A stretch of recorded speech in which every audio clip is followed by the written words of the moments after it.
अच्छा, सबसे पहले मैं आप लोगों को वेलकम करता हूँ फर्स्ट जावास्क्रिप्ट रिएक्ट जेएस के सेशन के अंदर। थोड़ा सा मैं आज का जो हमारा सेशन होगा उसके अंदर मैं आप लोगों को थोड़ा सा इसका ओवरव्यू दूंगा कि रिएक्ट जेएस ये बहुत इंपॉर्टेंट सेशन है और इसके अंदर हम काफ़ी इंपॉर्टेंट चीज़ों के बारे में हम देखेंगे। इस सेशन के अंदर हम काफ़ी इंपॉर्टेंट चीज़ों के बारे में हम देखेंगे, जैसे कि फॉर एग्जांपल मैं आपको बताऊंगा रिएक्ट जेएस क्या होता है, जावास्क्रिप्ट क्या होता है, जावास्क्रिप्ट की ज़रूरत कहाँ पे पड़ती है आपको, कहाँ पे हम इसको यूज़ कर सकते हैं, रिएक्ट जेएस की ज़रूरत आपको क्यों पड़ती है, रिएक्ट जेएस के अंदर आपके क्या आपके प्रॉज एंड कॉन्स आपके हैं रिएक्ट जेएस के अंदर, और उन प्रॉज एंड कॉन्स को आपको मीट करने के लिए आपको और एडिशनल कौन से फ्रेमवर्क्स की आपको ज़रूरत पड़ती है। और फिर उसके अंदर हम देखेंगे कि एक्सपर्ट लेवल के ऊपर जब आपके और मज़ीद पैकेजेस जब आपको यूज़ करने होते हैं तो वो कौन से पैकेजेस हैं जिनको आपको यूज़ करने की ज़रूरत पड़ती है, और इसके अलावा और कौन सी टाइप स्क्रिप्ट क्या होती है, उसकी क्यों आपको ज़रूरत पड़ती है। तो इन सारी चीज़ों का एक हम आज के सेशन के अंदर थोड़ा सा हम ओवरव्यू देखेंगे। बहुत ज़्यादा मैं कॉम्प्लेक्स नहीं करूँगा आज के सेशन को, हम थोड़ा स्लो लेके चलेंगे शुरू में। फिर ये कि जैसे जैसे आप लोगों को आइडिया हो जाएगा जावास्क्रिप्ट का और बेसिक्स आपकी रिएक्ट जेएस की आपको समझ में आ जाएंगी, फिर उसके बाद हम थोड़ा सा अपने पेस के अंदर और थोड़ा सा हम फिर फास्ट लेके चलेंगे। लेकिन अभी हम बिल्कुल स्लो लेके चलेंगे, और जब हम स्लो लेकर चलते हैं तो उसका आप लोगों को बेनिफिट ये होता है कि आप लोग अपना टाइम अपने रिसर्च के ऊपर, अपनी प्रैक्टिस के ऊपर आप लोग अपना टाइम स्पेंड करें, ताकि जब हम फास्ट जाएँ तो फिर उसके अंदर ये है कि आप लोगों को वो चीज़ें उसमें फिर आप लोगों को प्रॉब्लम ना हो। तो जस्ट मेक श्योर कि जो भी चीज़ें मैं आप लोगों को बता रहा हूँ उसको सेशन के बाद कुछ टाइम स्पेंड करके, आधा घंटा, 1 घंटा, 2 घंटे स्पेंड करके आप लोग अपने तौर के ऊपर कुछ रिसर्च करें और उसके अंदर फिर आप लोग अपने हिसाब से भी अपने माइंडसेट को आप लोग थोड़ा सा इसके ऊपर क्लियर करें। और मतलब अपना रिसर्च वर्क आप लोगों के लिए बहुत ज़्यादा इंपॉर्टेंट है, ठीक है। तो मतलब आपकी प्रैक्टिस और आपका रिसर्च वर्क ये दोनों चीज़ें आप लोगों के लिए बहुत ज़्यादा इंपॉर्टेंट है, ठीक है। तो आज के सेशन को हम स्टार्ट करते हैं। सबसे पहले मैं आप लोगों को जावास्क्रिप्ट का मैं थोड़ा सा ओवरव्यू देता हूँ कि जावास्क्रिप्ट की हमें क्यों ज़रूरत पड़ती है, और क्या रीज़न है कि हम जावास्क्रिप्ट का हम कहाँ पे हम यूज़ कर सकते हैं। अच्छा, 3 चीज़ें आप लोगों के पास होती हैं ब्राउज़र के अंदर। एक आपके पास होती है HTML, एक दूसरी चीज़ आपके पास होती है CSS, और तीसरी चीज़ आपके पास होती है जावास्क्रिप्ट। अच्छा, जावास्क्रिप्ट के लिए ये इंपॉर्टेंट है कि आप लोगों को HTML और CSS का आप लोगों को आइडिया होना चाहिए, बेसिक्स आप लोगों को पता होना चाहिए। अगर HTML CSS की बेसिक्स आप लोगों को नहीं पता तो मैं आप लोगों को ये सजेस्ट करूँगा कि पहले आप लोग HTML CSS की बेसिक्स आप लोग ले लें, फिर उसके बाद आप लोग जावास्क्रिप्ट के ऊपर आप लोग फोकस करें, क्योंकि HTML CSS का जो आपका पार्ट है वो आपका जावास्क्रिप्ट से पहले आपका बहुत ज़्यादा इंपॉर्टेंट है। ओके, अच्छा, जावास्क्रिप्ट की ज़रूरत कहाँ पे पड़ती है। सबसे पहले आपको थोड़ा सा ओवरव्यू दे देता हूँ कि HTML आपकी क्या होती है। HTML आपकी सिर्फ वो लैंग्वेज होती है जो कि आपको जो भी आप कंटेंट दिखाते हैं यूज़र को, वो कंटेंट दिखाने के आपके काम आती है HTML, ठीक है। अच्छा, CSS की कहाँ पे आपको ज़रूरत पड़ती है। CSS की ज़रूरत आपको वहाँ पे पड़ती है जहाँ पे जब आपको HTML को स्टाइल देना होता है कोई भी, तो उसके लिए आपको CSS की ज़रूरत पड़ती है, ठीक है। तो ये 2 चीज़ें आप लोगों को बड़ी क्लियर और स्ट्रेट फॉरवर्ड है। अच्छा, जावास्क्रिप्ट की आपको कहाँ पे ज़रूरत पड़ती है। जावास्क्रिप्ट की आपको ज़रूरत पड़ती है जब आपको कोई ऐसी फंक्शनैलिटी आपको इम्प्लीमेंट करनी है जो कि आपके इवेंट्स की बेसिस के ऊपर हो, या फिर आपके डेटा की बेसिस के ऊपर हो, या फिर जो आपके ब्राउज़र के, फॉर एग्जांपल आपको ब्राउज़र की कोई ट्रैकिंग आपको अप्लाई करनी है कि लेट सपोज़ कि अगर यूज़र कहीं पे किसी बटन के ऊपर क्लिक कर रहा है और उस क्लिक के ऊपर आपको कोई एक्शन अप्लाई करना है, तो इस तरह के केसेस के ऊपर आपको जावास्क्रिप्ट की ज़रूरत पड़ती है, ठीक है। अच्छा, इसके अंदर आपके पास काफ़ी सारे केसेस आपके पास हो सकते हैं। फॉर एग्ज़ाम्पल मैं इसके कुछ आपको यूज़ केसेस मैं आपको बता देता हूँ। वैसे इसके यूज़ केसेस बहुत सारे हैं, वो एक सेशन के अंदर बताना पॉसिबल नहीं है, लेकिन वो यूज़ केसेस आपको जब हम इसको आगे जाएंगे तो फिर आपको उसके यूज़ केसेस में आपको साथ में आपको बताते जाऊँगा, ठीक है। कुछ यूज़ केसेस मैं आपको अभी इसके बता देता हूँ। अच्छा, लेट सपोज़ के फॉर एग्जाम्पल मैं आपको बहुत ही एक ऐसी एग्जांपल दे देता हूँ जो कि आप सब लोग यूज़ करते होंगे। फॉर एग्जांपल आप लोग फेसबुक यूज़ करते हैं, ठीक है। तो फेसबुक के ऊपर आप जब उसकी फेसबुक की UI जब आप देखते हैं, जब आप फेसबुक का वेब पेज देखते हैं, तो उसके ऊपर आप लोगों को काफ़ी सारी चीज़ें आप लोगों को नज़र आती हैं, ठीक है। एक आपको उसका फ्रंट एंड आपको नज़र आता है, और एक आपको उसका HTML कंटेंट आपको नज़र आता है जो कि फेसबुक आपको दिखा रहा होता है। दूसरी आपको नज़र आती है उसकी स्टाइलिंग, और तीसरी जो चीज़ आपको नज़र आती है वो होती है आपकी फंक्शनैलिटी आपको देखने में नहीं नज़र आती है, लेकिन जब आप उसको यूज़ करते हैं तो वो फंक्शनैलिटी फिर आपको फील होती है कि अब ये आपकी फंक्शनैलिटी है जो कि आपकी HTML और CSS से हट करे। फॉर एग्जांपल कि आप लाइक के बटन के ऊपर आप क्लिक करते हैं किसी, फॉर एग्जांपल आप एक पोस्ट को देख रहे हैं और आप फॉर एग्जांपल आप पे किसी फ्रेंड ने कोई पोस्ट डाली है और उस पोस्ट को आप लाइक करना चाहते हैं, तो आप लाइक करने के लिए आप क्या करते हैं, आप लाइक के बटन के ऊपर आप क्लिक करते हैं। तो जैसे ही आप बटन पे क्लिक करते हैं तो वो लाइक का जो आपका बटन है वो आपका ब्लू हो जाता है, ठीक है। अच्छा, ये वाली चीज़ आपकी पॉसिबल नहीं है HTML और CSS की मदद से, ये चीज़ आपकी पॉसिबल होती है जावास्क्रिप्ट की मदद से, ठीक है। जावास्क्रिप्ट आपको इस तरह के इवेंट्स प्रोवाइड करता है कि आप क्लिक के ऊपर आप अपनी फंक्शनैलिटी आप डिफ़ाइन कर सकें, आप माउस होवर के ऊपर आप अपनी फंक्शनैलिटी आप डिफ़ाइन कर सकें, ठीक है। इसी तरह से आपके पेज लोड के ऊपर आप अपनी फंक्शनैलिटी डिफ़ाइन कर सकें। फॉर एग्जांपल लेट सपोज़ कि आपने फेसबुक के ऊपर कोई ऐसा नया यूज़र है जिसने फेसबुक के ऊपर अपना अकाउंट नहीं बनाया हुआ फॉर एग्जांपल, तो क्या उसको फेसबुक का वो वेब पेज नज़र आएगा जो कि आपको पोस्ट सारी आपकी लिस्ट होती है, जो आपको टाइमलाइन पूरी नज़र आती है? नहीं नज़र आएगा। उसकी वजह क्या है?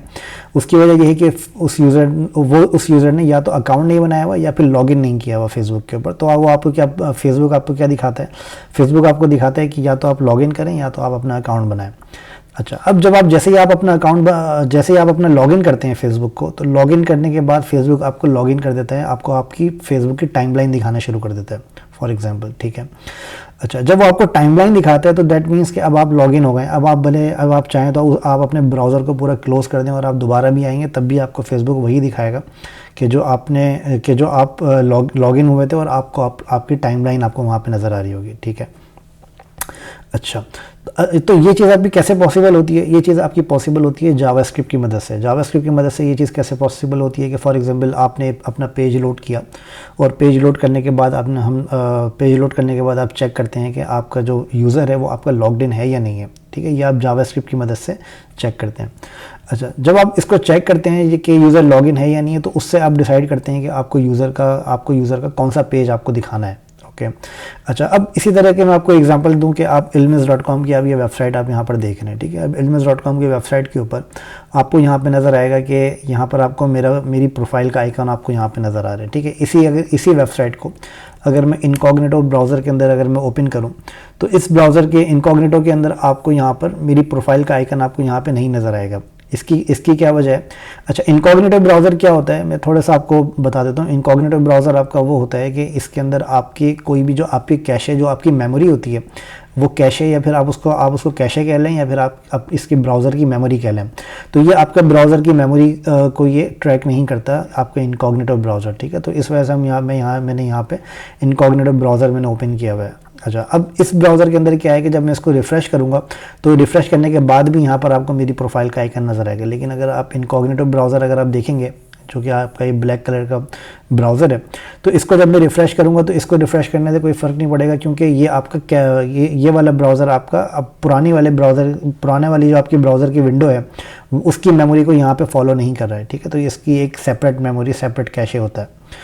अच्छा, तो अब जैसे ही मैं यहाँ पे क्लिक करूँगा तो क्लिक करने के बाद ये क्या पूछेगा, ये आपका लॉगिन का फॉर्म पूछेगा। अब इसके अंदर और भी इसके यूज़ केसेस हो सकते हैं। फॉर एग्जांपल मैं यहाँ पे लॉगिन पे क्लिक करूँ तो अब आपको यहाँ पे नज़र आएगा कि ये फील्ड्स आपकी रेड कलर की हो गई। अब ये फील्ड्स आपकी बाय डिफ़ॉल्ट रेड कलर की नहीं थी, अगर आप नोटिस करें तो ये फील्ड आपकी बाय डिफ़ॉल्ट वाइट कलर की ही आ रही थी। जैसे ही मैंने इसके ऊपर क्लिक किया तो क्लिक करते ही मेरे पास ये जो फील्ड, जो एम्प्टी फील्ड है वो मेरे पास रेड कलर की हो गई, जो कि आपकी वैलिडेशंस हैं, ठीक है। ये सारी फंक्शनैलिटी जो आपकी होती है ये आपकी जावास्क्रिप्ट के ज़रिए आपकी पॉसिबल होती है, ठीक है। तो ये जावास्क्रिप्ट आपका बहुत ज़्यादा इंपॉर्टेंट फीचर है आपको फंक्शनैलिटी डेवलप करने के लिए, ठीक है। आपकी HTML से आप वो चीज़ डेवलप करते हैं जो आप यूज़र को दिखाते हैं। फॉर एग्जांपल आप ये हेडिंग और डिस्क्रिप्शन और इसके अलावा जो आपका जो भी कंटेंट आपको यहाँ पे नज़र आ रहा है ये आप HTML से दिखाते हैं। CSS से आप इसकी स्टाइलिंग करते हैं, ठीक है। जावास्क्रिप्ट से आप क्या करते हैं, आप इसकी फंक्शनैलिटी आप डिफ़ाइन करते हैं, जो भी आपको यहाँ पर फंक्शनैलिटी डिफ़ाइन करनी होती है, ओके। तो ये एक बहुत ही छोटी सी बहुत ही छोटे से मैंने आपको इसके यूज़ केसेस मैंने आपको बताएं। इसके अलावा और काफ़ी ज़्यादा इसके यूज़ केसेस हैं वेब ब्राउज़र के ऊपर, ठीक है। अच्छा, अब इसके अलावा मैं आपको एक दो इसके और यूज़ केसेस बता देता हूँ। अच्छा, अब जावास्क्रिप्ट से क्या हुआ है कि जावास्क्रिप्ट ने अब आपको एक सिंगल पेज एप्लीकेशन फ्रेमवर्क्स आपको दिए हैं। सिंगल पेज एप्लीकेशन फ्रेमवर्क्स आपके क्या होते हैं, मैं आपको क्विकली मैं आपको सिंगल पेज एप्लीकेशन फ्रेमवर्क्स में आपको बताता हूँ कि क्या होते हैं और क्यों हम इसको यूज़ करते हैं और कहाँ पे हमें इसको यूज़ करने की ज़रूरत पड़ती है।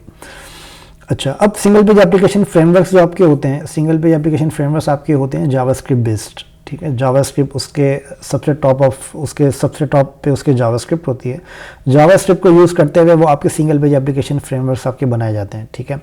अच्छा, इसको सिंगल पेज एप्लीकेशन क्यों कहते हैं? सिंगल पेज एप्लीकेशन इसको इसलिए कहते हैं कि ये आपका स्टार्टिंग में जब आपके सिंगल पेज एप्लीकेशन के फ्रेमवर्क्स जब आपके लॉन्च हुए थे तो उसके अंदर क्या होता था कि आपका पूरा जावास्क्रिप्ट का कोड आपका वन टाइम आपका लोड हो जाया करता था, जिसकी वजह से आपकी ब्राउज़र की जो यूज़र एक्सपीरियंस की जो आपकी परफॉर्मेंस है वो आपकी बहुत ज़्यादा ऑप्टिमाइज हो गई थी, ठीक है। पहले क्या होता था कि आप जब भी किसी भी आप पेज के ऊपर आप जाते थे, कोई भी आप पेजिनेशंस के ऊपर आप जाते थे, तो आपका हर पेज के ऊपर आपका पेज पूरा रिफ़्रेश हो रहा होता था, आपके सारे एसेट्स दोबारा लोड हो रहे होते थे, ठीक है। तो वो काम आपका सिंगल पेज एप्लीकेशन ने रिड्यूस कर दिया, ठीक है। अब अगर आप यहाँ पर देखेंगे कि फॉर एग्जांपल यह हमारी इल्मिस की हमारी वेबसाइट है, ठीक है। अब इसके ऊपर अगर आप यहाँ पर जाएंगे नेटवर्क के ऊपर आप यहाँ पर जाएंगे तो आपको यहाँ पर इमेज IMG आपको यहाँ पे नज़र आएगा, ठीक है। मैं इसको रिफ़्रेश करता हूँ, तो जैसे मैं इसको रिफ़्रेश करूँगा तो आपको यहाँ पर कुछ इमेजेस आपको यहाँ पर लोड होती हुई नज़र आएंगी, कुछ इमेजेस या फिर आपको कुछ एसेट्स आपको यहाँ पे लोड होते हुए नज़र आएंगे, ठीक है। अच्छा, अब ये जो एसेट्स आपको यहाँ पे लोड होते हुए नज़र आ रहे हैं, पहले क्या होता था कि जब आप किसी भी दूसरे पेज के ऊपर जब आप जाएंगे इसी वेबसाइट के, तो यही एसेट्स वो दोबारा लोड कर रहा होता था, आपकी जो भी आपकी वेबसाइट है ये एसेट्स आपके दोबारा लोड करता था, ठीक है। अच्छा, एक तो इससे हमारी ये परफॉर्मेंस हमारी ऑप्टिमाइज हुई है। दूसरा आपका क्या हुआ है कि जो आपके सिंगल पेज एप्लीकेशन फ्रेमवर्क्स हैं वो आपकी कोड की जो आपकी कोडिंग होती है उसकी आपकी रीयूजेबिलिटी बढ़ाते हैं। रीयूजेबिलिटी कैसे बढ़ाते हैं कि फॉर एग्जांपल आप फेसबुक के ऊपर अगर आप जाएं, लेट्स सपोज के मैं यहाँ पर ओपन करता हूँ फेसबुक की वेबसाइट, ठीक है। अच्छा, अगर आप फेसबुक की वेबसाइट को अगर आप यहाँ पर देखें तो आपको यहाँ पर काफ़ी सारी चीज़ें आपको यहाँ पे नज़र आ रही हैं। एक आपको यहाँ पे लेफ़्ट साइड बार आपको नज़र आ रही है, इसके अलावा आपको यहाँ पर राइट के ऊपर अगर आप देखें तो आपको राइट साइड बार आपको यहाँ पे नज़र आ रही है, ठीक है। इसी तरह से अगर आप यहाँ पर टॉप पे देखें तो ये टॉप पर आपको यहाँ पर ये चीज़ें आपको यहाँ पे नज़र आ रही हैं, ठीक है। अच्छा, अब अगर आप इनके ऊपर अगर आप नोटिस करेंगे तो यहाँ पर आपके पास एक ये बॉक्स है आपका फॉर एग्जांपल, और इसके अलावा एक ये भी बॉक्स है। अब इसी तरह की आपके पास जो आपकी स्टोरीज़ हैं, ये स्टोरीज़ आपकी दूसरे भी पेजेस के ऊपर आपकी हो सकती हैं फॉर एग्जांपल, ठीक है। इसी तरह से जो आपकी ये टाइमलाइन आपको यहाँ पे नज़र आ रही है, टाइमलाइन के ऊपर आपको ये जो पोस्ट नज़र आ रही है, ये पोस्ट का फॉर्मेट आपका सिमिलर है, दैट मीन्स कि इसका कोड भी आपका सिमिलर है। तो आपको क्या करना पड़ता है, आपको यहाँ पर आप कोड की रीयूजेबिलिटी बढ़ाने के लिए आप इसके अंदर कंपोनेंट्स आप बना सकते हैं। कंपोनेंट्स का क्या मतलब होता है कि आप उसको आप एक फाइल बना के और उसको आप रीयूज़ कर सकते हैं मल्टीपल प्लेसेस के ऊपर, तो आपको वो कोडिंग जो है वो आपको दोबारा बार बार लिखनी नहीं पड़ती और उसकी मैनेजमेंट आपको बहुत ज़्यादा आसान हो जाती है, ठीक है। और इससे क्या होता है कि आपका पूरा जावास्क्रिप्ट बेस्ड आपका ये होता है, तो फिर आपकी परफॉर्मेंस भी काफ़ी ज़्यादा ऑप्टिमाइज रहती है। तो सिंगल पेज एप्लीकेशंस आपको इस तरह से आपको काफ़ी ज़्यादा हेल्प करते हैं परफॉर्मेंस के ऊपर और आपकी कोडिंग ऑप्टिमाइजेशंस के ऊपर, ओके। अच्छा, और इसके अलावा अच्छा एक बात ध्यान में रखिएगा कि अगर आप में से किसी को भी कोई क्वेश्चन हो तो फिर अपने पास पेन और नोटपैड रखिएगा और आखिर में आप पूछ लीजिएगा, ठीक है, ओके। अच्छा, अब इसके बाद जब आप सिंगल पेज एप्लीकेशंस की बात करते हैं तो सिंगल पेज एप्लीकेशंस के अंदर आपके पास कुछ फ्रेमवर्क्स आपके पास होते हैं। वो कौन कौन से आपके फ्रेमवर्क्स हैं, जिसके अंदर आपका सबसे टॉप पर आता है आपका React.js, ठीक है। React.js के अलावा आपके पास React.js के बाद आपके पास आता है Angular, फिर इसके बाद आपके पास आता है Vue.js, ठीक है। तो ये तीन आपके पास बहुत इंपॉर्टेंट आपके पास फ्रेमवर्क्स हैं जो कि आप इसके अंदर यूज़ करते हैं सिंगल पेज एप्लीकेशन के अंदर, जिसके अंदर एक मैंने आपको React.js बताया है, एक मैंने आपको Angular बताया है और थर्ड मैंने आपको बताया Vue.js, ठीक है। तो ये तीन आपके पास एप्लीकेशन के फ्रेमवर्क्स होते हैं। अच्छा, हम जो अपने इस कोर्स के अंदर कवर करेंगे वो हम React.js को कवर करेंगे और जावास्क्रिप्ट को कवर करेंगे, तो ये दो चीज़ों को हम अपने इस कोर्स के अंदर हम कवर करेंगे, ठीक है। अच्छा, React.js के अंदर क्या होता है कि React.js के अंदर आपके कुछ प्रॉस एंड कॉन्स React.js के होते हैं। प्रॉस मैंने आपको बताया कि आपका एक तो आपका React.js आपका ईजी टू लर्न है, ठीक है, ईजी टू लर्न है, आसानी से आपका कोड आपका बहुत अच्छे तरीके से आप ऑर्गेनाइज़ कर सकते हैं, काफ़ी ज़्यादा फ्लेक्सिबल उसका स्ट्रक्चर होता है, जिस तरह से आप अपना स्ट्रक्चर आप ऑर्गेनाइज़ करना चाहें आप कर सकते हैं, ठीक है। और React.js के अंदर जो उसका कोडिंग राइटिंग स्टाइल जो आपका है वो आपका काफ़ी ज़्यादा इजी टू अंडरस्टैंड है और एक स्केलेबल एप्लीकेशंस के लिए जो कि आपकी बहुत बड़ी एप्लीकेशंस होती हैं उनके लिए बहुत ज़्यादा रिकमेंडेड एक React.js की पूरी एक लाइब्रेरी है, ठीक है। अच्छा, अब इसके अलावा आपके पास कुछ React.js के कुछ नुकसानात भी हैं। नुकसानात क्या हैं कि फॉर एग्जांपल जो आपका React.js का फ्रेमवर्क है ये आपका सिंगल पेज एप्लीकेशन फ्रेमवर्क होने की वजह से ये फ्रेमवर्क आपका जो आपका कोड है वो कोड आपका ब्राउज़र के ऊपर रेंडर नहीं करता, जिसकी वजह से आपको एसईओ सर्च इंजन ऑप्टिमाइजेशन के अंदर क्रॉलिंग में बहुत ज़्यादा प्रॉब्लम आती है। ठीक है, तो ये रिएक्ट जेएस का सबसे बड़ा नुकसान है। ठीक है, अच्छा, अब इस ऐसा नहीं है कि इस नुकसान को टेक केयर करने के लिए हमारे पास सोल्यूशन नहीं है।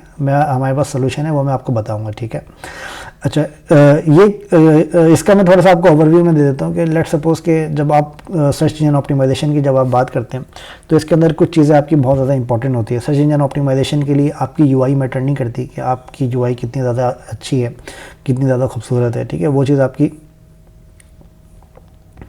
जी सर्च इंजन ऑप्टिमाइजेशन के लिए आपकी यूआई मैटर नहीं करती। सर्च इंजन ऑप्टिमाइजेशन के लिए जो चीज़ मैटर करती है वो है आपका कंटेंट। ठीक है, कंटेंट क्या होता है? कंटेंट आपका वो होता है जो कि आपके ब्राउज़र ने लोड किया है। लेट्स सपोज कि अगर मैं यहाँ पर राइट क्लिक करके व्यू पेज सोर्स करूँ तो ये आपका कंटेंट है जो कि आपका ब्राउज़र लोड करता है। तो जो आपका सर्च इंजन ऑप्टिमाइजेशन होता है वो आपके कंटेंट को रीड करता है। ठीक है, तो ये जहन में रखिएगा कि जो आपके सर्च इंजन ऑप्टिमाइजेशंस होती हैं वो आपकी कंटेंट के ऊपर होती है कि आपकी हेडिंग क्या है, आपका पैराग्राफ कौन सा है, और इसके अलावा और भी काफ़ी सारे फैक्टर्स होते हैं जो कि आपके सर्च इंजन ऑप्टिमाइजेशन के लिए इंपॉर्टेंट होते हैं।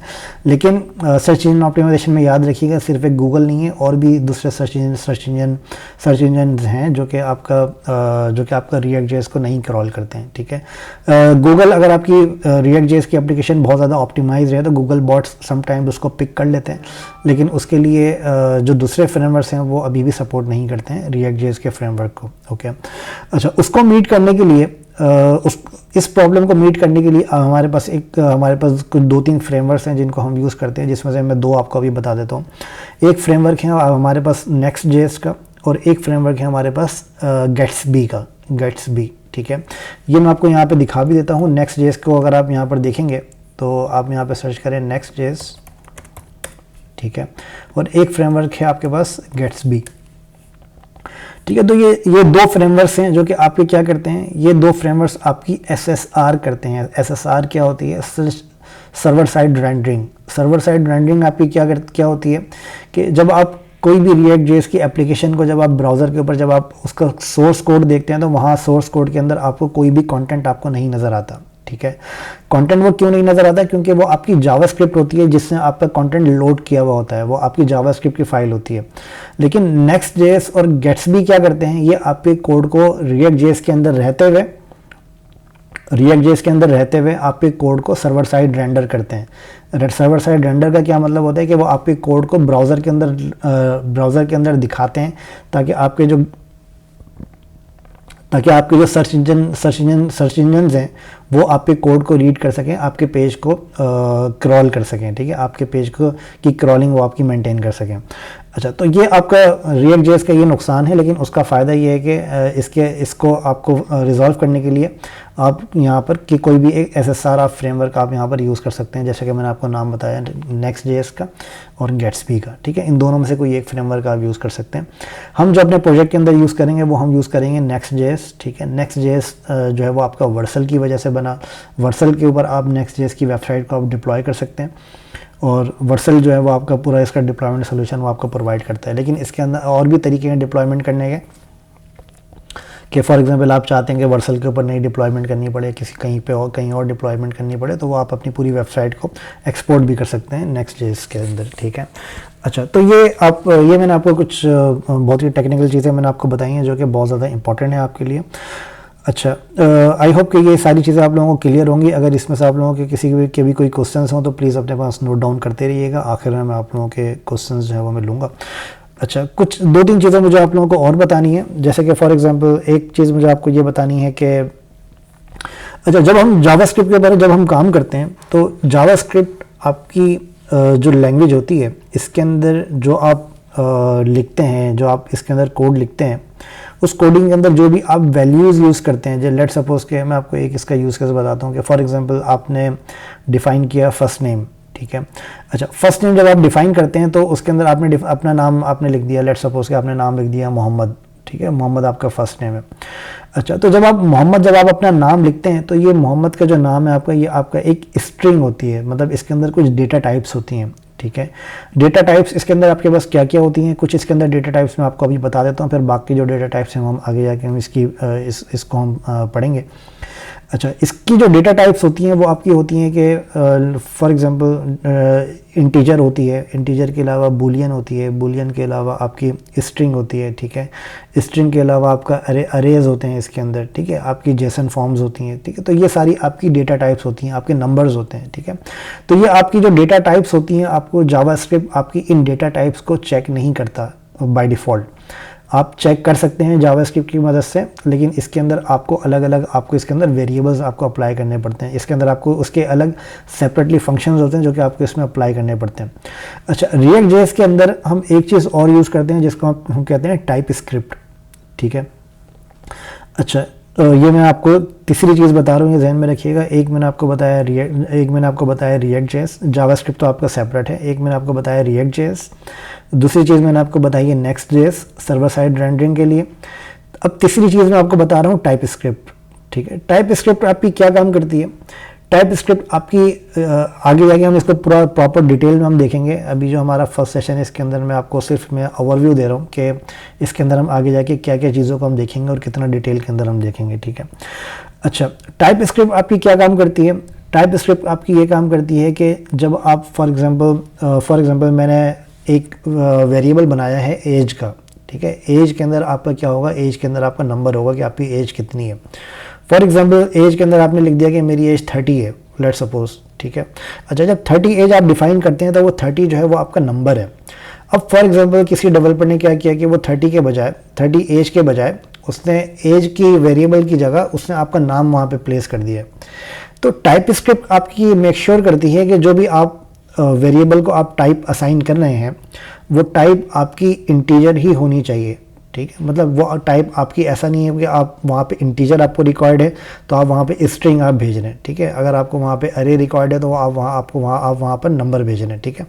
तो टाइप स्क्रिप्ट आपकी जो आपकी डेटा टाइप्स हैं वो आपकी मेक श्योर करती है। ये आपकी बहुत ज़्यादा इंपॉर्टेंट होती है टाइप्स, जब आप प्रॉपर्ली एक स्केलेबल और बड़ी एप्लीकेशंस पे जब आप काम करते हैं तो टाइप स्क्रिप्ट आपकी बहुत इंपॉर्टेंट रोल प्ले करती है आपकी पूरी एप्लीकेशन को एक्सपेंड करने में, ठीक है। क्योंकि आपकी जो एप्लीकेशंस होती हैं वो आपकी बहुत लार्ज स्केल एप्लीकेशंस जो होती हैं वो आपकी रिएक्ट जेएस और नेक्स्ट जेएस के ऊपर आपकी बनाई जाती हैं, ठीक है।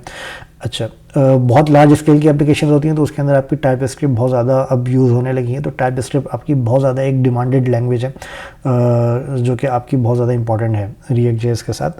सिर्फ रिएक्ट जेएस के साथ ही नहीं, जावास्क्रिप्ट का कोई भी फ्रेमवर्क हो उसके अंदर आपकी टाइप स्क्रिप्ट बहुत ज़्यादा इंपॉर्टेंट एक पैकेज है उसका, ठीक है।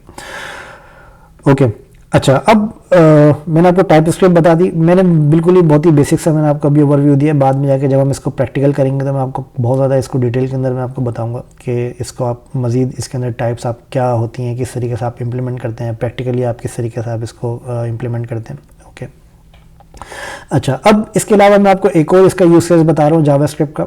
जावास्क्रिप्ट का एक और यूज़ केस आपका अब होता है जो कि आपकी मोबाइल ऐप डेवलपमेंट, ठीक है। मोबाइल ऐप डेवलपमेंट भी आपकी अब जावास्क्रिप्ट के थ्रू आपकी अब पॉसिबल है, जो कि आपकी रिएक्ट नेटिव की मदद से पॉसिबल हुई है, ठीक है। अच्छा, रिएक्ट नेटिव आपका फ्रेमवर्क है जो कि आपकी जावास्क्रिप्ट बेस्ड फ्रेमवर्क है। अच्छा, रिएक्ट नेटिव समटाइम्स बहुत से लोग आपको कहते हैं कि रिएक्ट नेटिव आपका हाइब्रिड फ्रेमवर्क है, ठीक है। रिएक्ट नेटिव ना तो आपका हाइब्रिड फ्रेमवर्क है, ना तो रिएक्ट नेटिव आपका प्योरली नेटिव फ्रेमवर्क है। ये उसके बीच की कोई चीज़ है जिसके अंदर आपकी हाइब्रिड भी चीज़ें इन्वॉल्व हैं और नेटिव मॉड्यूल भी आपके इन्वॉल्व है, ठीक है। अच्छा, फॉर एग्जांपल लेट्स सपोज कि आप अगर आप HTML को अगर आपको HTML पता है तो HTML के अंदर आपके कुछ टैग्स होते हैं। टैग्स आपके क्या होते हैं कि डिव होता है, स्पैन होता है, इसके अलावा आपके पास और भी काफ़ी सारे टैग्स आपके पास होते हैं। HTML के टैग्स को आप रिएक्ट नेटिव के अंदर आप यूज़ नहीं कर सकते, ये ध्यान में रखिएगा। रिएक्ट नेटिव की उसके अपने टैग्स हैं जो कि वो नेटिव पॉसिबिलिटी के लिए वो यूज़ करते हैं, ओके। अच्छा, अपने टैग्स उसके क्या है, उस फॉर एग्जांपल उसके अपने टैग्स हैं, व्यू का उसका टैग है, टेक्स्ट इनपुट का उसका टैग है, और भी काफ़ी सारे उसके टैग्स हैं। वो मैं आपको आने वाले सेशंस के अंदर जब हम रिएक्ट नेटिव के ऊपर नेक्स्ट किसी कोर्स के अंदर हम जाएंगे तो उसके अंदर मैं आप लोगों को प्रॉपर्ली मैं उसके अंदर गाइड करूँगा। लेकिन अभी मैं आपको ये बता रहा हूँ कि जावास्क्रिप्ट के थ्रू क्या क्या चीज़ें आपकी पॉसिबिलिटीज़ हैं, ठीक है। अच्छा, जावास्क्रिप्ट का यूज़ केस मैंने आपको बताया कि ये मोबाइल ऐप डेवलपमेंट के लिए भी होता है। अच्छा, जब मोबाइल ऐप डेवलपमेंट जब आप रिएक्ट नेटिव के थ्रू आप करते हैं तो वो भी आपकी जावास्क्रिप्ट की मदद से ही आपकी मोबाइल ऐप डेवलपमेंट होती है रिएक्ट नेटिव के अंदर, ओके। अच्छा, रिएक्ट नेटिव का एक तो सबसे बड़ा फ़ायदा ये है कि वो आपका एक क्रॉस प्लेटफॉर्म क्रॉस डिवाइस आपका वो एक फ्रेमवर्क है, ठीक है। अच्छा, क्रॉस डिवाइस का क्या मतलब होता है कि वो आपका क्रॉस प्लेटफॉर्म का क्या मतलब होता है कि वो आपका iOS एंड्रॉयड इन दोनों के लिए एक ही ऐप आपको बनानी पड़ती है और वो ये दोनों ऐप्स आपकी रेडी हो जाती हैं, ठीक है। तो ये आपका क्रॉस प्लेटफॉर्म क्रॉस डिवाइसेस का ये आपका इसका एक फ्रेमवर्क है रिएक्ट नेटिव का, जो कि आपका काम करता है। अच्छा, अब इसके अलावा रिएक्ट नेटिव के अंदर जो आप कोड लिखते हैं वो आपका पूरा जावास्क्रिप्ट बेस्ड होता है, ठीक है। लेकिन उसके अंदर अगर आपको HTML और CSS की अगर आपको नॉलेज है तो वो नॉलेज आपको बहुत काम आती है जब आप रिएक्ट नेटिव के ऊपर आप काम करते हैं, ठीक है। क्योंकि जो आपकी लॉजिक्स होती हैं, जो आपका स्ट्रक्चर होता है, जो आपका उसका बनाने का जो तरीका होता है वो आपका तकरीबन सिमिलर होता है। कुछ चीज़ें उसके अंदर डिफरेंट होती हैं, लेकिन अगर आपको नॉलेज है HTML CSS की और आप बहुत अच्छे तरीके से आप HTML CSS को आपको उसका हैंड्स ऑन एक्सपीरियंस है तो आप रिएक्ट नेटिव को बहुत आराम से आप पिक कर सकते हैं, बहुत ईजिली पिक कर सकते हैं अगर आपको HTML CSS और आपको जावास्क्रिप्ट आती है, ठीक है। तो ये 3 चीज़ें, मैं ये नहीं कह रहा, ये ध्यान में रखिएगा कि HTML और CSS यूज़ होती है रिएक्ट नेटिव में, ओके। मैं आपसे ये कह रहा हूँ कि HTML और CSS की नॉलेज बहुत काम आती है। यूज़ HTML नहीं होती है और यूज़ उसकी CSS भी नहीं होती है, लेकिन जो उसके टैग्स होते हैं, जो उसके सिंटैक्सेस होते हैं, वो आपके तकरीबन सिमिलर होते हैं CSS से और HTML से, ठीक है। तो मतलब ये आपकी बहुत ज़्यादा काम आती है आपकी नॉलेज। जैसे कि फॉर एग्जांपल मैंने आपको बताया कि डिव की जगह वहाँ पे व्यू यूज़ होता है, लेकिन उसका जो यूजेज है वो तकरीबन सिमिलर है, ओके। जैसे आप CSS के अंदर अप्लाई करते हैं, बैकग्राउंड कलर आप अप्लाई करते हैं, आप विड्थ अप्लाई करते हैं, हाइट अप्लाई करते हैं, टेक्स्ट के आप अलग अलग आप स्टाइल्स अप्लाई करते हैं, फॉन्ट साइज़ है, कलर्स हैं, आपका फ्लेक्स है, ग्रिड्स हैं, ये सारी चीज़ें आपको रिएक्ट नेटिव के अंदर भी मिलती हैं, जो कि तकरीबन सिमिलर तरीके से यूज़ होती हैं। अगर आपका एक्सपीरियंस है फ्रंट एंड HTML CSS और जावास्क्रिप्ट के ऊपर, तो आप रिएक्ट नेटिव को बहुत आसान तरीके से आप पिक कर सकते हैं, ठीक है, ओके। अच्छा, अब इसके अलावा मुझे एक दो चीज़, अच्छा मुझे ये बता दें कि अगर अभी तक आप में से किसी को भी कोई क्वेश्चन है तो प्लीज़ पूछ लें, मैं आपको उसका आंसर कर देता हूँ। अगर आज के लिए काफ़ी है तो मुझे ये भी बता दें। मुझे 2-3 चीज़ें आप लोगों को और बतानी है। अगर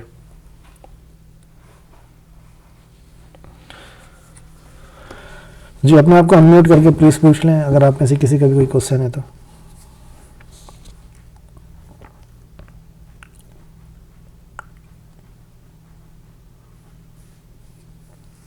जी, स्टाइलिंग आप किसकी पूछ रहे हैं? स्टाइलिंग आप HTML के अंदर पूछ रहे हैं या रिएक्ट नेटिव के अंदर आप पूछ रहे हैं?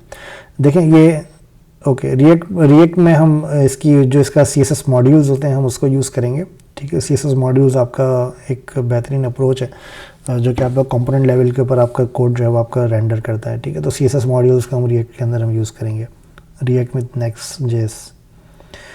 नहीं, मैं आपको कोशिश करूंगा कि मैं आपको कस्टम के ऊपर मैं आपको लेके जाऊं, क्योंकि कस्टम जब आपको समझ में आ जाएगा तो आप टेलविंड या फिर आप दूसरे भी यूज़ कर सकते हैं ईजिली। वालेकुम अस्सलाम। आपकी आवाज़ बहुत स्लो आ रही है।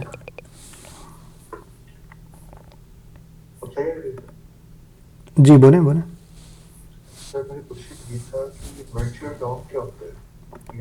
सर ये सारी चीज़ें मैं आपको बताऊंगा, असल में अभी दूसरे भी लोग हैं सेशन के अंदर तो वो लोग कंफ्यूज हो जाएंगे, ठीक है। अस्सलाम वालेकुम सर। वालेकुम अस्सलाम। सर ये जो रिएक्ट JS है, ये Next.js है, ये टाइपस्क्रिप्ट है, ये सारी चीज़ें हम इसमें सीखेंगे या जस्ट रिएक्ट पे हमारा फोकस रहेगा? नहीं, ये सीखेंगे जब ही मैंने आपको बताई है। ठीक है sir, thank you. React JS, TypeScript और Next.js, JavaScript obviously, JavaScript, react JS, Next.js और टाइपस्क्रिप्ट। जी। अच्छा, आप कह रहे हैं कि कस्टम में रिस्पांस के बहुत मसले आते हैं। क्या मसले आते हैं सर रिस्पांस के कस्टम में?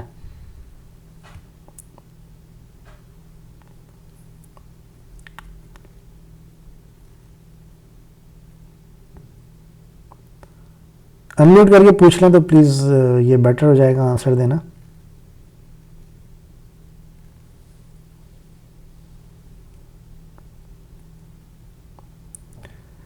अच्छा देखिए, मैं एक चीज़ आप लोगों को क्लियर कर देता हूँ। अच्छा, कस्टम के अंदर और किसी फ्रेमवर्क को यूज़ करने के अंदर क्या डिफरेंस क्या होता है, मैं आपको ये बता देता हूँ सबसे पहले, ठीक है। अच्छा, ये असल में हम यहाँ पर अभी अपना कोर्स हमने स्टार्ट किया है, तो इसके ऊपर मैं आप लोगों को ऐसा नहीं करूँगा कि मैं आप लोगों को किसी भी फ्रेमवर्क के ऊपर मैं आपको फ़ौरन लेके चले जाऊँ, ठीक है। अच्छा, ऐसा मैं क्यों नहीं करूँगा, मैं इसका रीज़न आपको बता देता हूँ।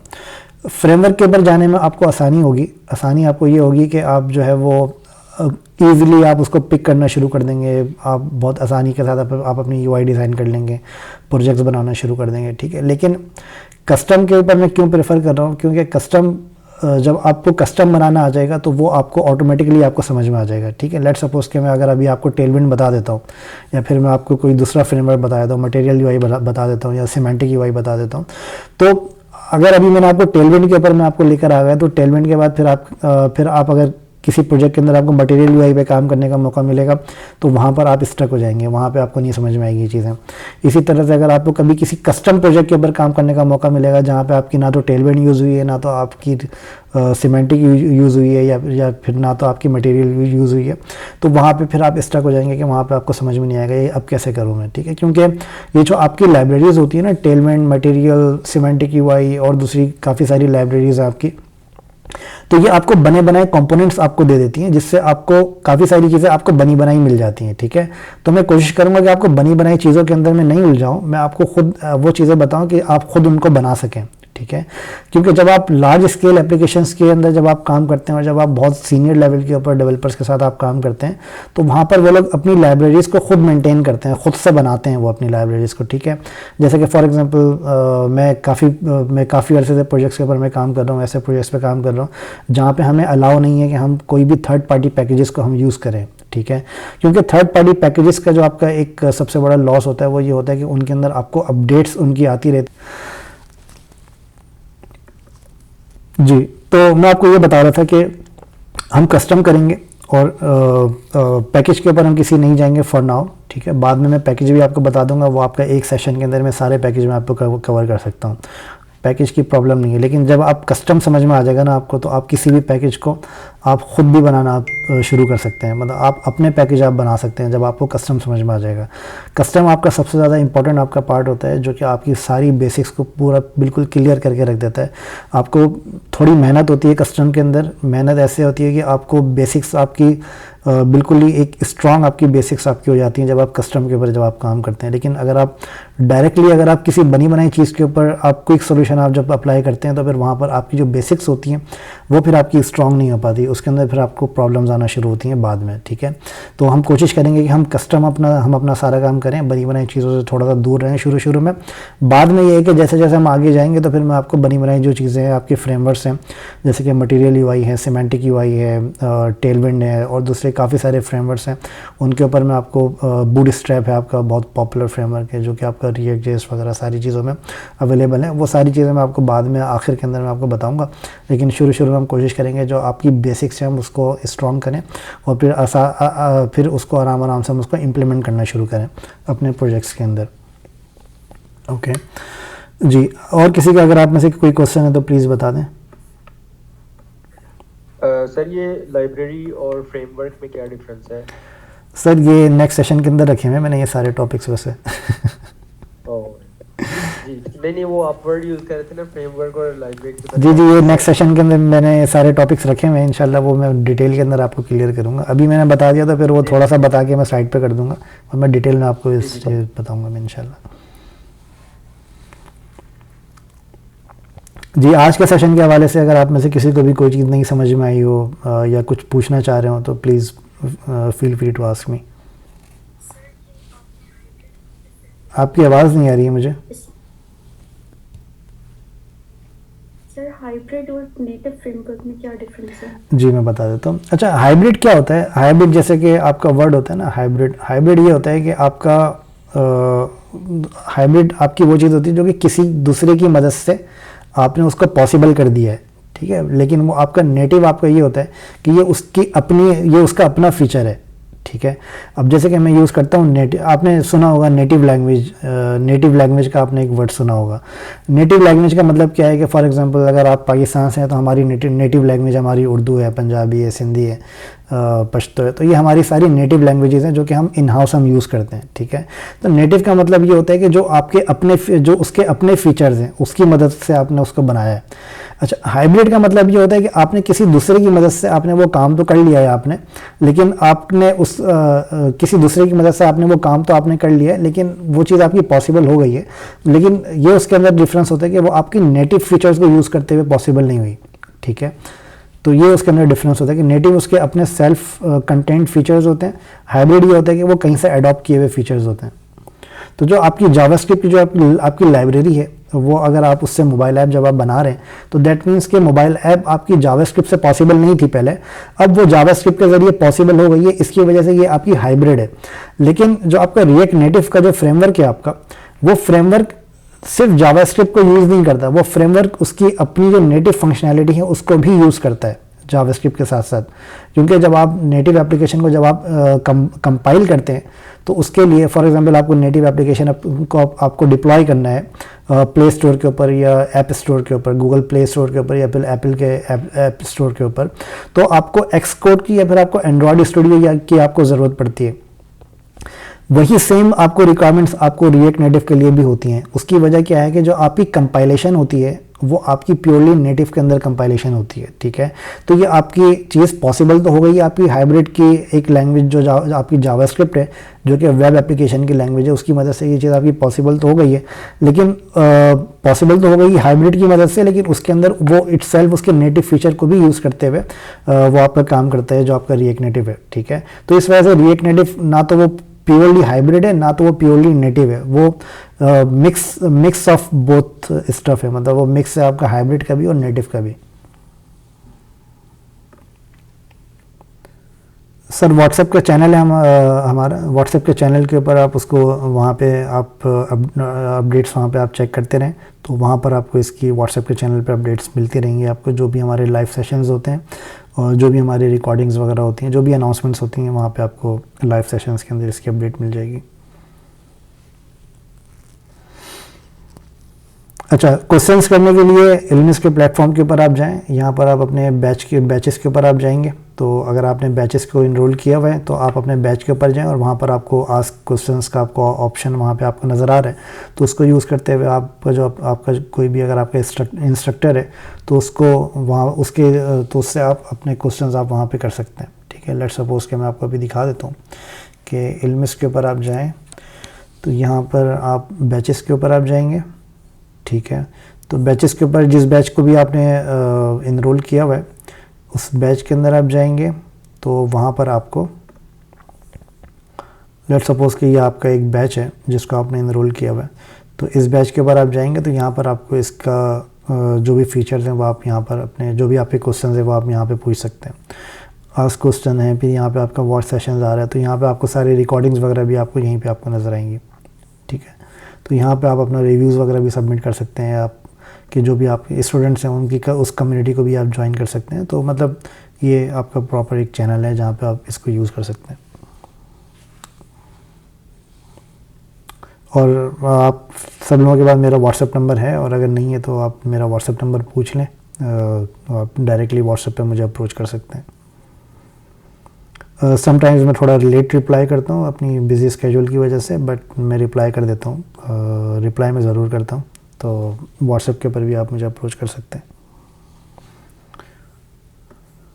एक दो चीज़ें मैं आपको और बता देता हूँ। एक आपके पास होता है इस जावास्क्रिप्ट के अंदर हम यूज़ करते हैं npm node.js, ठीक है। अच्छा, npm आपका क्या होता है? npm आपका node.js का पैकेज मैनेजर एक्चुअली होता है, ठीक है। पैकेज मैनेजर आपका क्या होता है कि जैसे कि हम लाइब्रेरीज हम यूज़ करते हैं, फ्रेमवर्क्स हम यूज़ करते हैं, फॉर एग्जांपल मटेरियल यूआई है, या फिर मटेरियल यूआई के अलावा आपके और भी काफ़ी सारे पैकेजेस हैं जिसको हम यूज़ करते हैं। अच्छा, तो पैकेज मैनेजर आपका क्या करता है कि उन सारे पैकेजेस को मैनेज करता है। पैकेजेस को मैनेज करने का क्या मकसद है कि फॉर एग्जांपल, अच्छा, जो आपका npm होता है वो आप खुद भी अपना पैकेज बना के भी आप उसके ऊपर आप डाल सकते हैं, ठीक है। तो पैकेज मैनेजर आपके सारे पैकेजेस को मैनेज करता है, जो कि आपका जो पैकेजेस होते हैं वो आप पे गिटहब से लिंक्ड होते हैं। अगर आप में से किसी को गिटहब के बारे में नहीं पता तो गिटहब आपका एक वर्जन मैनेजर है जो कि आपके कोड के वर्जन्स को वो मैनेज करता है। ये मैं बहुत ही एक छोटी सी मैंने आपको एक इसकी डेफिनेशन मैंने आपको बताई है वर्जन मैनेजर की, ठीक है। तो वर्जन मैनेजर मैंने आपका वर्ड मैंने यहाँ पर यूज़ करी है वर्जन मैनेजर। ओके तो वर्जन मैनेजर ऐप एक्चुअली क्या होता है कि जो भी आप अपने कोड के अंदर जो आप चेंज करते हैं, ठीक है, जो भी आप अपने कोड के अंदर चेंज करते हैं वो हर चेंज का वो आपका एक वर्जन बनाता है, ठीक है, ताकि आप अपनी चेंजेस को ट्रैक कर सकें।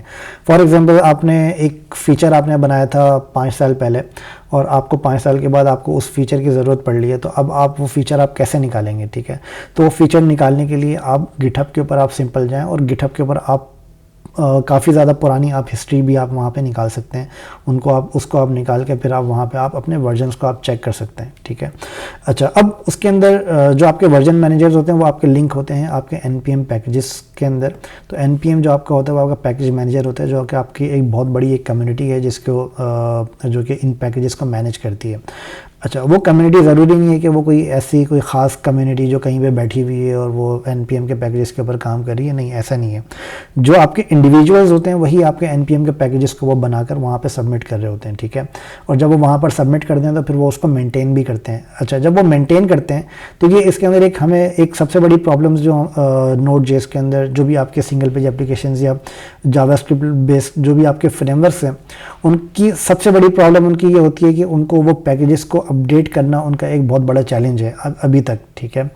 अच्छा, अब उसके अंदर चैलेंज क्या है कि फॉर एग्जांपल लेट्स सपोज कि आप आज React.js का फॉर एग्जांपल आप React.js का 20 पॉइंट समथिंग कोई 20.2.1 कोई आप वर्जन यूज़ कर रहे हैं, ओके। अच्छा, अब जब React.js लॉन्च हुआ था तो वो React.js का जो लॉन्च हुआ था ऑब्वियसली वो 0.1 या फिर 1.0 कोई इस तरह के वर्जन के साथ लॉन्च हुआ होगा। अब उसके बाद आज तक React.js अपने फ्रेमवर्क को मॉडिफाई कर रहा है, मॉडिफाई इन अ सेंस कि वो आपके लिए वो जो डेवलपर्स हैं React.js की जो कम्युनिटी है पूरी, उनके लिए वो फीचर्स को इन्हांस कर रहा है, इजी टू राइट कोड वो वहाँ पे आपको प्रॉपर प्रोवाइड कर रहा है, ठीक है। तो उसका एक सबसे बड़ा एक ड्रॉबैक ये है कि वो पैकेजेस आपके ऐसा नहीं है कि वो पैकेजेस आपके प्रॉपरली फाइनलाइज्ड होकर वो अब आपके लाइव हो गए, ठीक है। मतलब वो उन पैकेजेस के अंदर अपडेट्स आपकी आती रहती हैं।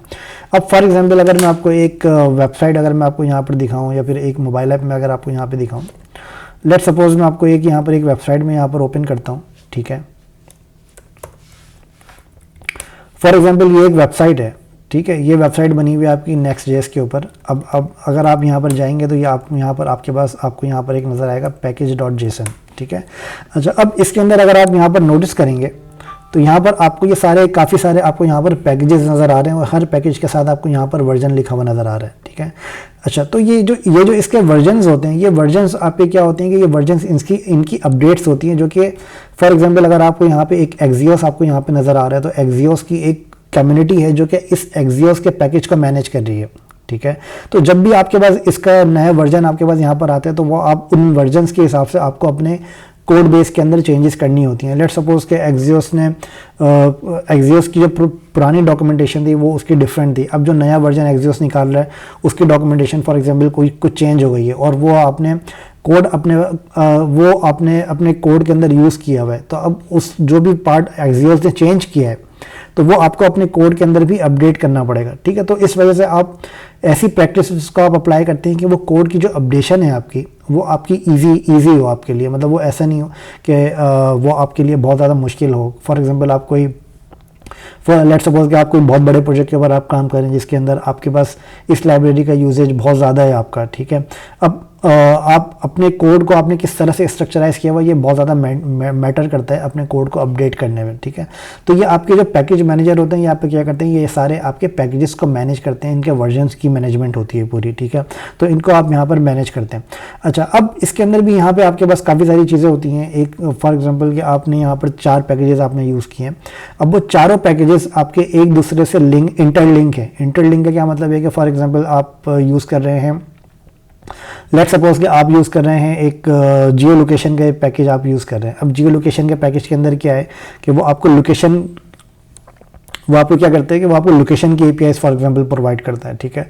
अब फॉर एग्जांपल वो पैकेज आपका गूगल मैप की API से लिंक्ड है, इंटरलिंक है लेट्स सपोज। अब गूगल मैप की API से इंटरलिंक का मतलब क्या है कि अगर गूगल मैप ने कुछ अपडेट किया है और वो आपके दूसरे पैकेज से कॉन्फ्लिक्ट करता है या उसको सपोर्ट नहीं करता तो आपको इन चीज़ों का भी ख्याल रखना होता है कि आपका एक पैकेज जब आप अपडेट कर रहे हैं तो ऐसा तो नहीं है कि जो दूसरा पैकेज आपने यूज़ किया हुआ है वो वाला पैकेज उसको आपको सपोर्ट नहीं करता हो। तो इन चीज़ों का आपको बहुत ज़्यादा ख्याल करना पड़ता है जब भी आप Node.js के npm के साथ जब आप काम करते हैं, ओके अच्छा, npm को इंस्टॉल करने का तरीका आपका सिंपल ये है कि आप npm की आप वेबसाइट के ऊपर जाएं, ठीक है। npm की वेबसाइट के ऊपर जाने के बाद आप यहाँ पर इंस्टॉल के ऊपर चले आए और यहाँ पर आपको जो भी इसका रिकमेंडेड वर्जन है वो आप यहाँ से डाउनलोड कर लें और आप इसको इंस्टॉल कर लें। ओके तो ये सिंपल सा npm इंस्टॉल करने का आपका ये तरीका है जिसको आप यूज़ करके आप Node.js को आप अपने पीसी पे आप इंस्टॉल कर सकते हैं। अच्छा ये ज़हन में रखिएगा कि Node.js को आपको अपने पीसी में इंस्टॉल करना पड़ता है, उसके बाद आपकी npm की कमांड्स जो हैं वो आपकी काम करती हैं। npm की कमांड्स लिखने के लिए आपको एक टर्मिनल चाहिए होता है, ठीक है। टर्मिनल आपको यहाँ पर VS कोड के अंदर आपको यहाँ पर टर्मिनल आपको मिल जाता है। अच्छा बहुत सारे डेवलपर्स क्या करते हैं कि वो आपके टर्मिनल को वो सेपरेटली मैनेज कर रहे होते हैं, ठीक है। तो ये आपका सेपरेटली भी आपकी जो विंडोज़ है या फिर आपका जो मैकबुक है उसके अंदर आपके यहाँ पे सेपरेट टर्मिनल्स भी होते हैं जो कि आपका सेम काम करते हैं। बट अगर आप यहाँ पर VS कोड के टर्मिनल को यूज़ करना चाहें तो आप इसको भी यूज़ कर सकते हैं। ये भी आपका एक बहुत अच्छा एक तरीका है यूज़ करने का, ठीक है। इसके अंदर आप यहाँ पर जितना आप चाहें आप यहाँ पर टर्मिनल्स आप यहाँ पर इम्प्लीमेंट कर सकते हैं। फॉर एग्ज़ाम्पल आपके पास यहाँ पर अलग अलग तरह की आपके पास रिपोजिटरीज़ हैं, अलग अलग तरह की आपके पास डायरेक्टरीज़ हैं और उसको आपको यहाँ पे अगर मैनेज करना है तो आप VS कोड के अंदर जो इसका टर्मिनल है उसको भी आप यूज़ कर सकते हैं, वो भी आपका सेम और अच्छे तरीके से काम करता है। ओके अच्छा इसके अलावा आपके पास कुछ और भी ऑप्शंस आपके पास होते हैं कि इसकी कंपाइलेशंस के आपके पास कुछ चीज़ें आपके पास होती हैं कि फॉर एग्जांपल वेब पैक होता है। वेब पैक के अलावा आपके पास और भी दूसरे इसके कंपाइलेशन मेथड्स होते हैं, वो हम देखेंगे आगे आने वाले सेशंस के अंदर। बट आई थिंक ये काफ़ी हद तक क्लियर हो गया होगा आप लोगों को।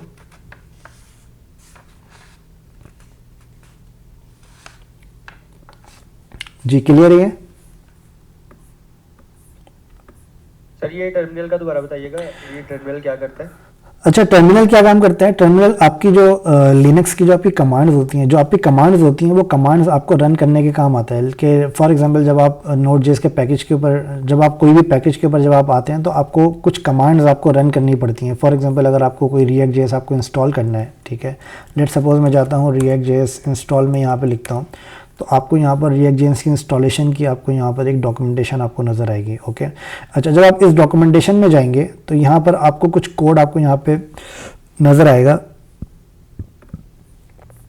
अच्छा अब लेट्स सपोज कि आपको यहाँ पर ये कोड आपको नज़र आ रहा है। अब ये आपसे क्या कह रहा है कि ये आपका टर्मिनल का कोड है। टर्मिनल का कोड का मतलब क्या है, मैं थोड़ा जूम कर देता हूँ इसको ताकि और क्लियरली नज़र आए। अच्छा अभी आपको क्या कह रहा है कि ये आपका टर्मिनल का कोड है। अब ये कोड आपको रन करना पड़ेगा अपने पीसी के ऊपर। अच्छा इस कोड को रन करने के लिए अगर आप यहाँ पर नोटिस करें तो ये कमांड आपकी npx से शुरू हो रही है, ठीक है। तो इसके अंदर आपके पास npx भी होता है और npm भी होता है। ये इसका डिफरेंस क्या होता है ये मैं आपको नेक्स्ट सेशन के अंदर बताऊंगा, लेकिन अभी आप सिर्फ ये ध्यान में रखेंगे ये आपके npm की ही ये आपकी दोनों अलग अलग कमांड्स होती हैं। ओके अच्छा ये जो आपकी कमांड्स होती हैं इसके लिए आपको Node.js इंस्टॉल करना पड़ेगा, तब आपकी ये कमांड आपकी काम करेगी। अगर आप में से किसी ने कोई पुराने पीसीस के ऊपर अगर काम किया है तो पुराने दौर के अंदर क्या होता था, मतलब अगर मैं आज से 8-10 साल पुरानी बात करूँ तो उसके अंदर हम जो विंडोज़ को जो इंस्टॉल करते थे वो हम DOS प्रॉम्प्ट के थ्रू हम विंडोज़ इंस्टॉल करते थे, ठीक है।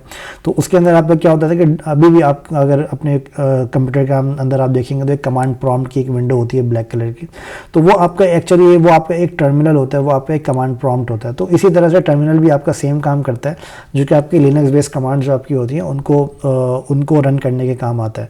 तो ये कमांड्स आपकी क्या काम करती हैं, ये कमांड्स आपके जो पैकेजेस होते हैं उनको इंस्टॉल करने के, उनको रिमूव करने के और उन पैकेजेस की और मज़ीद उनके अंदर कोई कीज़ आपको जनरेट करनी है तो ये कमांड्स आपकी काम करती हैं। उन पैकेजेस को मैनेज करने के लिए आपको बहुत ज़्यादा हेल्प प्रोवाइड करती हैं इस तरह की कमांड्स, ठीक है। ये बहुत ही छोटी छोटी कमांड्स होती हैं, लेकिन अगर ये कमांड्स आप अपने डेली बेसिस के अंदर अगर आप यूज़ में लेकर आएंगे तो इनसे आपको बहुत ज़्यादा फ़ायदा होगा, ठीक है। तो ये कमांड्स आपकी बहुत ज़्यादा यूज़फुल होती हैं।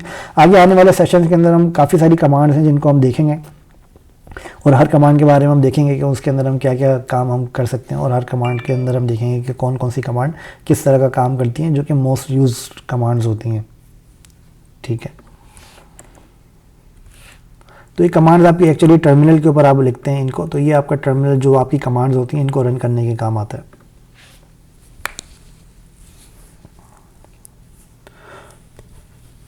जी क्लियर है? और कोई क्वेश्चन किसी का? जी sir, thank you sir. No problem. अच्छा कोई फीडबैक हो आप लोगों का या कुछ शेयर करना चाह रहे हो तो please feel free to share.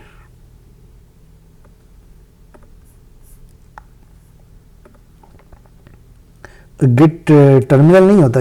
Git आपका एक कमांड लाइन होती है एक्चुअली, जो कि टर्मिनल के ऊपर यूज़ की जाती है, ठीक है। मतलब गिट आपका एक अलग, जैसे npm का मैंने आपको बताया कि npm आपका एक अलग पैकेज है, इसी तरह से गिट की भी आपका, इसको CLI कहते हैं एक्चुअली। मैं आपको बाद में जाके आगे वाले सेशंस के अंदर मैं आपको बताऊंगा कि CLI क्या होती है और किस तरीके से आप इसको यूज़ करते हैं, बट ये आपकी CLI होती है। जो आप गिट का नाम ले रही हैं या फिर जो मैं आपको npm जो मैं आपको बता रहा हूँ, ये आपकी CLIs होती हैं पूरी। ऑब्वियसली इसको कमांड लाइन इंटरफेस कहते हैं CLI को, आई गेस। सर इसकी प्रैक्टिस हम कैसे करें स्टार्ट में? जैसे अभी हमारी फर्स्ट लेसन है, तो इसमें हम क्या चीज़ें सर फर्स्ट लेसन के अंदर मैंने आपको कुछ चीज़ें बताई हैं, मैं एक दफ़ा और बता देता हूँ, अगर आप में से नहीं नोट किया किसी ने, तो इन चीज़ों को आप लोग अपने तौर के ऊपर जाके पॉइंट बाय पॉइंट आप आप ऐसा करेंगे 15 मिनट 20 मिनट हर पॉइंट के ऊपर आप निकाल के इसके ऊपर थोड़ा सा आप अपने तौर के ऊपर इसको स्टडी करें, ठीक है। फर्स्ट सेशन के अंदर मैंने आपको बताया है, सबसे पहले मैंने आपको जावास्क्रिप्ट का बताया है, फिर इसके अलावा मैंने आपको जावास्क्रिप्ट का जो यूज़ केसेस हैं, जैसे कि वेब के ऊपर है, मोबाइल ऐप के ऊपर है, ठीक है। रिएक्ट जेएस का मैंने आपको बताया है, रिएक्ट नेटिव का बताया है, नेक्स्ट जेएस का मैंने बताया कि क्या यूज़ केसेस हैं। इसी तरह से मैंने वर्सेल के बारे में आपको थोड़ा सा मैंने बताया कि वो डिप्लॉयमेंट के काम आता है। टर्मिनल का मैंने आपको बताया है, npm का मैंने बताया। तो ये मैंने आपको थोड़े बहुत मैंने ओवरव्यूज़ मैंने आपको ये दिए हैं। टाइप स्क्रिप्ट का मैंने आपको बताया, ठीक है। तो ये आपके कुछ पॉइंट्स हैं, इन पॉइंट्स को अगर आप अपने पास नोट डाउन करेंगे और नोट डाउन करके आप इन पॉइंट्स को 15-15 मिनट 20-20 मिनट आप एक पॉइंट के ऊपर थोड़ा सा जाके स्टडी करेंगे, रीड करेंगे चीज़ों को, तो आपको थोड़ा सा और क्लैरिटी इसके अंदर आ जाएगी। कि फिर जब हम इसको प्रैक्टिकल करेंगे तो फिर आपको करने में मज़ा आएगा, कि आपको पता चलेगा कि कौन सी चीज़ किस तरीके से काम कर रही है, किसके थ्रू वो चीज़ काम कर रही है, ठीक है।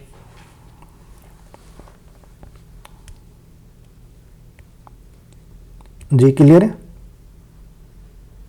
जी sir, thank you. No problem. चलिए ठीक है, तो फिर अगर किसी का कोई क्वेश्चन नहीं है तो फिर आज के सेशन को हम यहाँ पे एंड करते हैं, फिर इंशाल्लाह नेक्स्ट सेशन में हमारी मुलाकात होगी। जब तक के लिए अपना ख्याल रखिएगा। Thank you so much. अस्सलाम वालेकुम, अल्लाह हाफ़िज़। वालेकुम।